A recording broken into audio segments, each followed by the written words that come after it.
Hello tout le monde, je vous retrouve ce soir pour qu'on débriefe ce Milan-San Remo 2025 qui nous a réservé une course à minima mémorable. Rarement je me suis autant régalé devant une course. C'est une des plus belles pages de l'histoire de Milan-San Remo. Pogačar a réécrit un petit peu l'histoire de cette course en attaquant très tôt dans la Cipressa à 25 km de l'arrivée. Et ce qu'on a vu par la suite, le trio de devant, Mathieu Van Der Poel, Filippo Ganna et Tadej Pogačar, ils ont chacun à leur niveau été époustouflants. On s'est régalé. Et franchement, on a un début de saison qui est absolument magnifique entre les Strade Bianche d'il y a 2 semaines, entre Paris-Nice la semaine dernière et Milan-San Remo maintenant. Waouh, on est à peine au mois de mars, les grandes classiques flandriennes n'ont pas eu lieu. Et on a déjà plein de choses à se mettre sous la dent, c'est absolument génial. Je m'épanche pas plus sur le respect incommensurable que j'ai pour les trois de devant aujourd'hui. Je vous fais rapidement le résumé de cette course. Il y avait une échappée qui s'est dégagée assez tôt dans la course. Les 240 premiers kilomètres sont relativement tranquilles. À l'inverse de ce que j'avais imaginé, c'est pas l'équipe UAE de Pogačar qui va contrôler la course, mais bien l'équipe Alpecin de Mathieu Van Der Poel et Jasper Philipsen, avec un seul homme, Sylvain Dillier. Oui, UAE a été très discrète. Côté météo, si on a pu voir un petit peu de pluie en début de course, ça s'est très vite calmé. Et on a eu du beau temps dans ce final, ça nous a donné de belles images de la Cipressa. Donc côté course, on se concentre vraiment sur les 50 derniers kilomètres à l'approche des capis. Après le passage du premier capot, on peut noter un petit problème mécanique pour Jasper Philipsen. Le rythme de la course s'élève dans le même temps. Il y a beaucoup de nervosité. UAE, Lidl, Ineos, Red Bull vont se placer chacun leur tour à l'avant du peloton pour placer leurs leaders respectifs. Le rythme bombe brutalement et on passe très vite les capis à 39 km de l'arrivée. Donc rien à signaler en dehors du problème mécanique de Philipsen. On entame alors cette petite phase de transition entre le Capo Berta et la Cipressa à 39 km de l'arrivée. Devant, dans l'échappée, Marcellozzi part tout seul. Le peloton est à 1 minute, le rythme est d'enfer. Et le dernier échappé, Matteo Marcellozzi, va se faire manger dès le pied de la Cipressa. Plus d'échappée, contrairement à l'an dernier. La Cipressa se monte plein pot dès les premiers mètres. Tim Wellens part pleine balle. Full gas. On peut noter que Pogačar est relativement loin dans la file lorsque Wellens se met en route, entre 10 et 15e position. Dans la route Wellens, on retrouve Mathieu Van Der Poel et en 3e position Filippo Ganna. Philipsen est largué, le tenant du titre, est largué dès le pied de la Cipressa. Et là, lorsque je vois Wellens partir pleine balle dès le pied de la Cipressa, je me dis, je me suis planté dans mes pronos. Pogačar ne va pas attaquer dans le Poggio, mais bien dans la Cipressa. Je rappelle que Wellens, ces 2 dernières années, c'est lui qui avait emmené Pogačar dans le Poggio. Donc si Wellens se met en route dès la Cipressa, c'est que et Pogačar préparent quelque chose dès la Cipressa. Et c'est ce qui va se produire à 3 km 800 du sommet après le premier effort de Wellens. C'est directement Jonathan Narvaez qui prend le relais. L'Équatorien nous fait littéralement un sprint dans la Cipressa. Le peloton est en file indienne, des cassures se font. Il reste 10 à 15 mecs devant et 800 mètres après l'effort de Narvaez, à 3 km du sommet, Pogačar lance sa première banderille. Une attaque stratosphérique qui va faire mal à absolument l'entièreté du peloton, à l'exception de 3 coureurs, Filippo Ganna, Mathieu Van Der Poel et la très bonne surprise de la journée, Romain Grégoire. Ces trois-là vont serrer les dents pour s'accrocher sur l'attaque de Pogačar. Romain Grégoire va rendre les armes relativement vite et c'est somme toute normal quand tu vois qu'il accompagne quand même Pogačar, Van Der Poel et Ganna sur l'attaque de Pogačar. Filippo Ganna va également montrer quelques signes de faiblesse mais va réussir à rentrer dans un premier temps. Derrière, c'est le désert. Sur le sommet de la Cipressa, Pogačar essaie à nouveau de distancer Van Der Poel et Ganna. Ganna relâche encore quelques mètres. Van Der Poel s'accroche. Et lorsque les 3 bonhommes franchissent le sommet de la Cipressa, on constate les dégâts. L'écart est déjà de 30 secondes sur le groupe de contre où Romain Grégoire se fait manger. Reste alors 22 km jusqu'à l'arrivée. Pogačar fait une descente à tombeau ouvert de la Cipressa.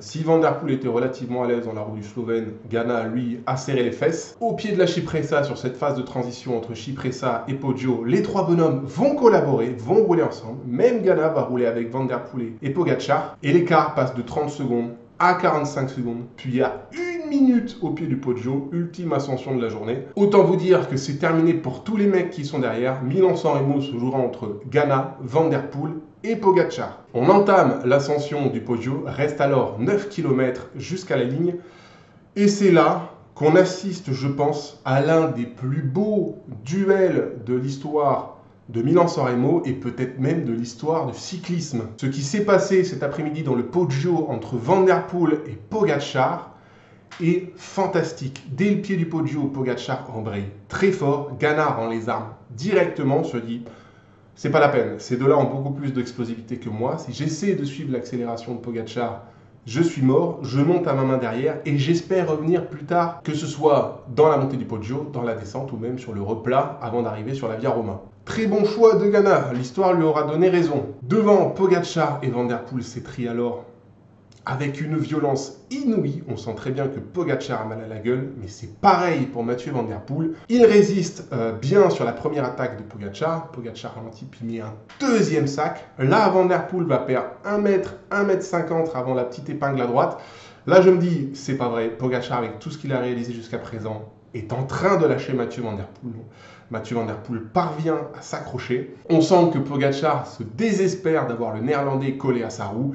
Il met alors un troisième sac à 1 km du sommet du Poggio. Et là, en revanche, Van der Poel répond magnifiquement bien. On voit le visage de Pogačar déformé par la douleur.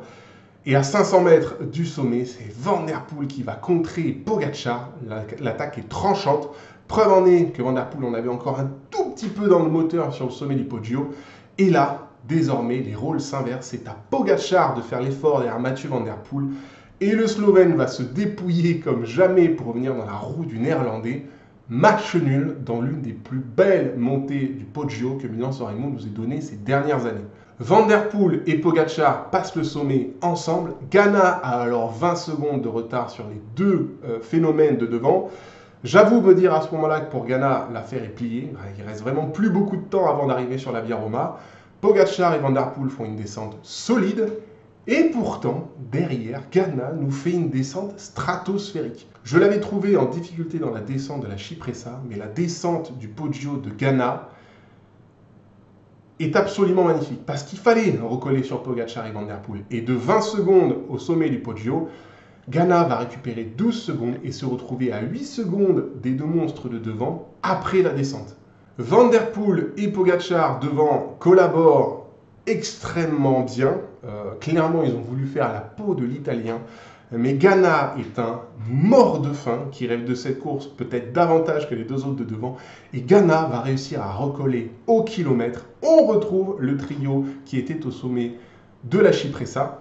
Milan-San Remo 2025 va se jouer entre Pogačar, Van der Poel et Ganna au sprint. Derrière, après l'ascension du Poggio, comme à l'image de la Cipressa, c'est désert. Les mecs sont à 1 minute et ne pensent déjà plus qu'aux places d'honneur. On rentre sur la Via Roma, on est à 400-300 mètres de l'arrivée, puis 200 mètres. Et on a ce final, un petit peu à qui jouera au plus malin. Si on prend la vue d'hélico, vous avez Van der Poel qui se décale sur la gauche, Ganna qui se décale sur la droite, et Pogačar qui se laisse décrocher d'une dizaine de mètres dans la roue de Ganna. J'imagine qu'à ce moment-là, l'idée du Slovène, c'est de faire un sprint, décoller, partir de loin et espérer que Van der Poel et Ganna ne pourront pas retomber dans sa roue jusqu'à la ligne. Eh bien, c'est pas du tout ce qui va se produire. Pogačar va se faire piéger. Van der Poel, qui a alors 10 mètres d'avance sur le Slovène au moment de lancer son sprint, lance le sprint de loin et ne fait pas un sprint court. Ganna fait l'effort, Pogačar s'est laissé surprendre et a laissé 10 mètres à Van der Poel. C'est terminé. L'Italien et le Slovène ne reverront plus le Néerlandais jusqu'à la ligne. Van der Poel nous fait une dernière ligne droite fantastique et vient s'imposer devant Filippo Ganna et Tadej Pogačar dans un Milan-San Remo monumental. Jamais je n'ai autant kiffé un final de course. C'était absolument fantastique. Au classement de ce Milan-San Remo 2025, ça nous donne un podium de titan.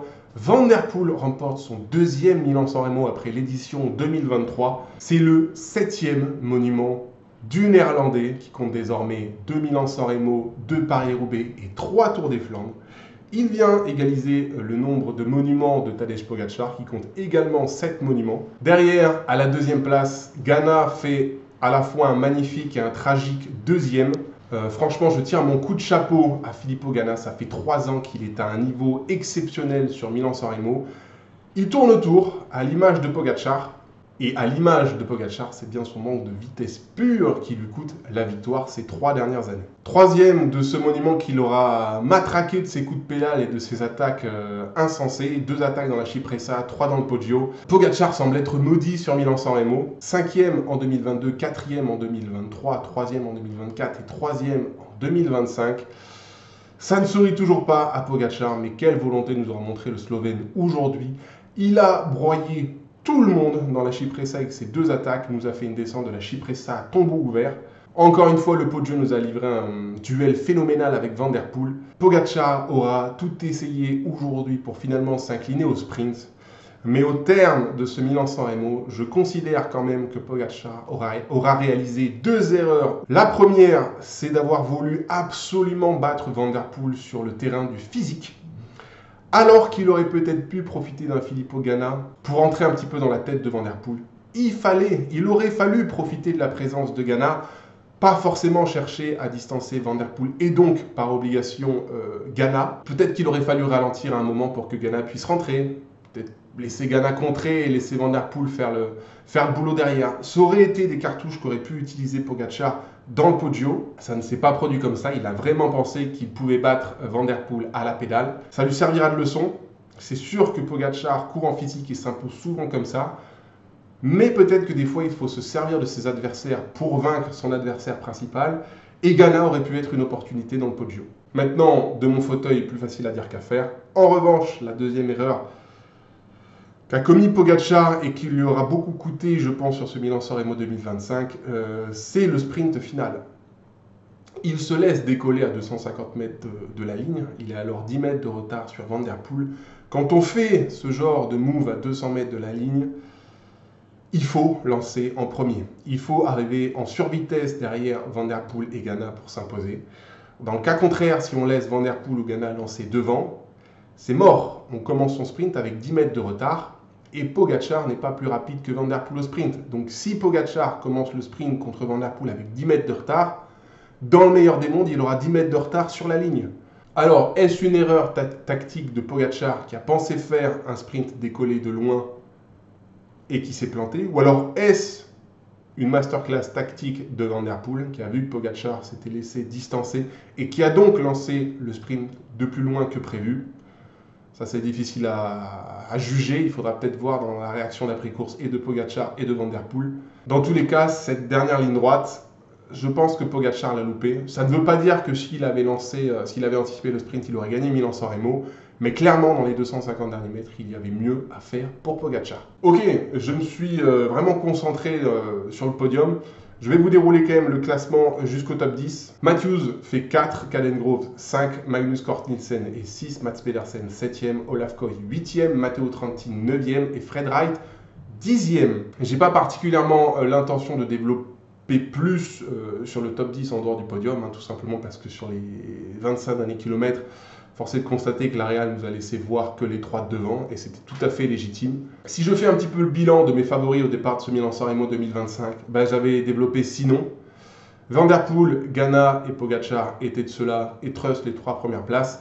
Pedersen fait 7e à l'arrivée. Jonathan Milan, je pense qu'il a serré le moteur dans le Poggio. Je ne l'ai pas vu dans le sprint du groupe de contre. Et Tom Pidcock, pareil, je pense qu'il a beaucoup fait d'efforts en solitaire pour se placer au pied de la Cipressa. Ça lui a coûté dans la Cipressa pour accrocher le trio de titans. Voilà, Pidcock trop court aujourd'hui, mais peut-être n'est-il pas non plus au même niveau d'endurance qu'un Van der Poel, Pogačar ou Ganna. Ça, c'était pour mes 6 monstres. Derrière, j'avais 4 favoris de tier 2 qui jouaient pour moi les rôles d'outsider. Matthews fait 4e et est vraiment d'une consistance remarquable sur Milan-San Remo. Jasper Philipsen, je vous l'ai dit dans le résumé, il a été lâché assez tôt. Mais comme prévu, en réalité, après sa grosse chute sur le Noco Recurse mercredi, 3 jours après, c'était quand même difficile de le voir jouer les premiers rôles dans Milan-San Remo. Olaf Koy fait 8e et Alaphilippe n'intègre pas le top 10 et a été inexistant dans la Cipressa. Donc je ne reviens pas sur la performance du Français. Côté français, on va relativement se réjouir de la petite performance de Romain Grégoire dans la Cipressa, qui a dans un premier temps tenu le rythme de Pogačar, Van der Poel et Ganna. Il s'est mis dans le rouge, bien évidemment, mais en termes de mentalité, moi j'aime beaucoup, parce que ça montre que Romain Grégoire voulait vraiment être à l'avant avec ces 3 champions-là. c'est de bon augure pour la suite. Alberto Bettiol, Matej Moric, Pignan Guermé et Maxime Van Rils n'intègrent pas le top 10 au soir de ce Milan-San Remo. Ce ne sont pas des déceptions parce que je les imaginais pas non plus intégrer le podium de ce Milan-San Remo, mais peut-être qu'on aurait pu s'attendre à mieux de leur part. Difficile aussi de juger leur performance puisque, comme je vous l'ai dit tantôt, dans les 25 derniers kilomètres, on a eu le droit à Ganna, Van Der Poel, Pogačar et c'est tout.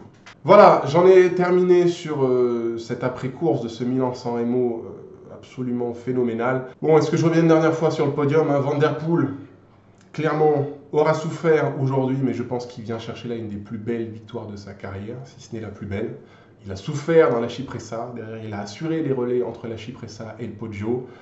Il s'est accroché comme un body dans le Poggio pour contrer Pogačar dans le final, derrière le sprint et masterclass. Rien à dire, Van Der Poel, toujours plus haut dans la légende aux côtés de Pogačar. Ganna, que dire d'autre que féliciter sa résilience absolue. Le mec s'est fait lâcher à 2 reprises dans la Cipressa, a été lâché dès le pied du Poggio, nous fait une descente du Poggio à tombeau ouvert pour retomber dans la roue des 2 monstres au kilomètre. C'était difficile de faire mieux pour Ganna. Maintenant, dans les années à venir, j'espère qu'il pourra accrocher ce foutu monument. Et Pogačar et Ganna, ils sont si près et à chaque fois échouent de très peu. Je leur souhaite vraiment le meilleur dans les Milan-San Remo à venir. Une occasion de louper, mais il faut dire que Van Der Poel devant était incroyable. Allez, c'en est tout. Rapidement la suite pour les 3 monstres d'aujourd'hui. Van Der Poel et Pogačar, on va les retrouver vendredi sur le GPE 3 pour la revanche de ce Milan-San Remo. Ganna sera lui présent sur Gand-Wevelgem la semaine prochaine, donc dimanche. Pogačar sera également là, un Pogačar double GPE 3 et Gand.